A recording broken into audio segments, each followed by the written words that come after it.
Now, I'm sure by now you've heard about Sinclair Media and how it had anchors at more than 100 stations it owns read something criticizing the media and those quote-unquote fake news stories that, of course, parrots what a certain president had to say. Sinclair chairman David Smith, he went one step further, saying print media is dribble, has no purpose, and is not credible. I'm not talking about a particular paper. I'm talking about the entire media print. Now, of course, Trump has jumped all over this. Where else but Twitter? Quote, the fake news networks, those that knowingly have a sick and biased agenda, they're worried about the competition and quality of Sinclair broadcast. The fakers at CNN, NBC, ABC, and CBS have done so much dishonest reporting that they should only be allowed to get awards for fiction! Exclamation point.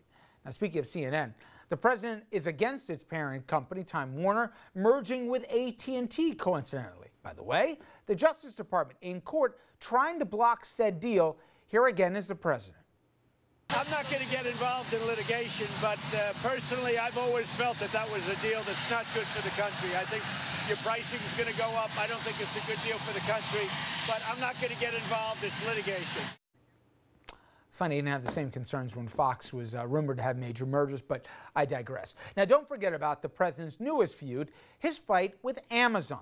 Now, Jeff Bezos, who you see on the screen, is the founder and CEO of Amazon. He also just happens to own the Washington Post, one of Trump's favorite targets, and also a paper that has taken Trump to task. Here he is taking on the internet giant. The post office is losing billions of dollars, and the taxpayers are paying for that money because it delivers packages for Amazon at a very below cost. And that's not fair to the United States. It's not fair to our taxpayers. And Amazon has the money to pay the fair rate at the post office. So basically, the president declaring war on one of the largest newspapers and also one of the biggest news networks. They both aren't afraid to criticize, and the press often has a contentious relationship with all presidents, but particularly ones that have challenges with, let's just say, the truth. But it is unprecedented for the president, any president, to go after the purse strings and not go after an industry, but a particular company. His attacks against them should make everyone afraid because this is not normal for a reason. This is what third world dictators do. An opinion piece in Bloomberg has an interesting take. Its title, Fear Lurks Behind Trump's Amazon Vendetta. Now, the article says the Mueller probe about Russia has Trump backed into a corner and scared. Here's part of it. Quote, the media, flawed, valuable, and necessary, is also an institution that gets in Trump's way. He has spent decades courting and deriding the press, but he's never been in the corner that he is now. Trump's afraid. His attacks on Amazon, the Post, and Bezos show the new and dangerous lengths he's willing to go in the interest of self-preservation. Phil, tell the audience, for a guy who spent his lifetime in print, the danger when you have one person saying they're all not to be believed, they're all not credible, and pick winners and losers in terms of who to be believed and who not to, especially when the only threshold seems who gives flattering coverage to him versus ones who take him to task, by the way, factually, for things that he's done. Well, I mean, I can tell you that it's an old trick for politicians to play favorites. I mean, that's an old trick, but you hit it right on the head. I mean, this is a different thing. It's not when you're playing reporters off one another. It's now you're saying, I'm going to make big policy decisions that might have, the fate of the company in your hands by threatening, the financial side of it. And that's very different from anything that anyone's ever encountered before. As far as the presidency is concerned, there's always been tension there, going back to, Abraham Lincoln ran some guys in jail during the Civil War, some editors and people like that. So there's always been this kind of on again, off again tension, but nothing on this kind of boardroom level, where he literally knocked down billions of dollars are at stake. The stock price. Yeah. And the market share for Amazon, they lost I don't know how they did today in the market, but between 6 and 7%. They've taken a hit because, by the way, what he said was not true about the post office at all. That's right. In fact, the U.S. Post Office said they're the reason, they're the only upside in this new market age that we live in, because they deliver packages and we're their quote-unquote delivery boy that the president said, the post office says, thank you, we need this. Nobody mails letters anymore. Right. I mean, look, the reality is you can't go to hear a Republican speak anywhere around this country without hearing picking winners and losers bad. Right, that is a hallmark of conservatism. That is a hallmark of Republican thought. So it's against free market, against survival of the fittest, the whole bit, right? We like disruption. We like when companies go out there and try to disrupt markets and by extension make things cheaper and more affordable for the average everyday working American. So look, clearly what is happening here is not rooted in policy, and is very much rooted in what we've been kind of saying overall, which is that this entire political landscape now has very little to do with policy and everything to do with political gamesmanship, right? There has been a gauntlet thrown down. There's Mueller over here, quietly toiling away, and people are strategically trying to figure out where they need to be when the bomb goes off to figure out how they're going to survive whatever those findings are. And I think that's what consequences in the meantime. Where, by the way, I know some folks at the Washington Post. Jeff Bezos, since he's bought this, does a once-a-month call.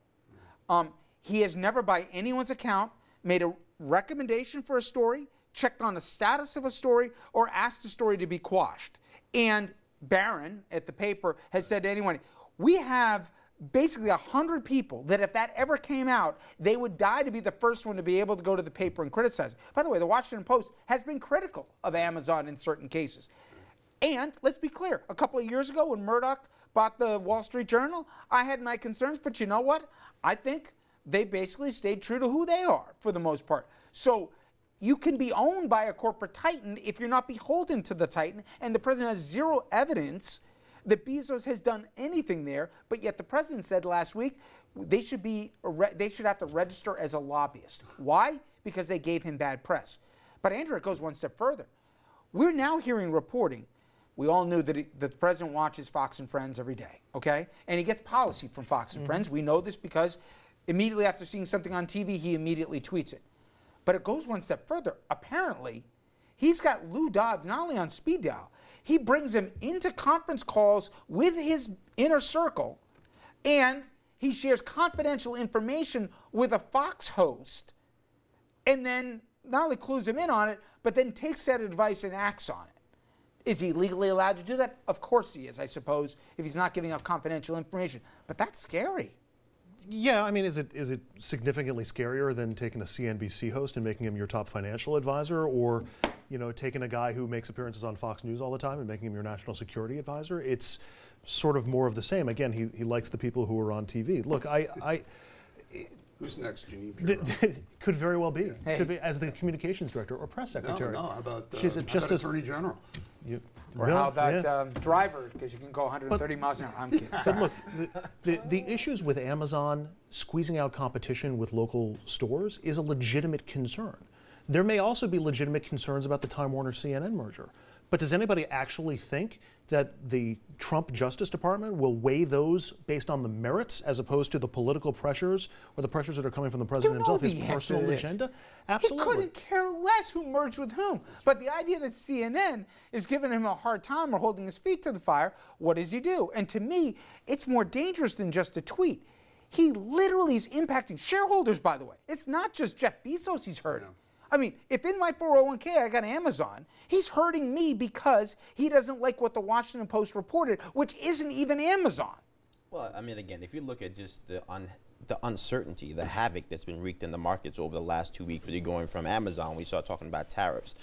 Markets don't like uncertainty. With uncertainty comes fluctuation. With fluctuation comes an absolute disaster for people trying to plan their retirements. So it's unfortunate, and hopefully, again, that we can just get to the point where at least those of us who are kind of outside the bubble can get less consumed with what's actually being said and more actually focused on what's being done.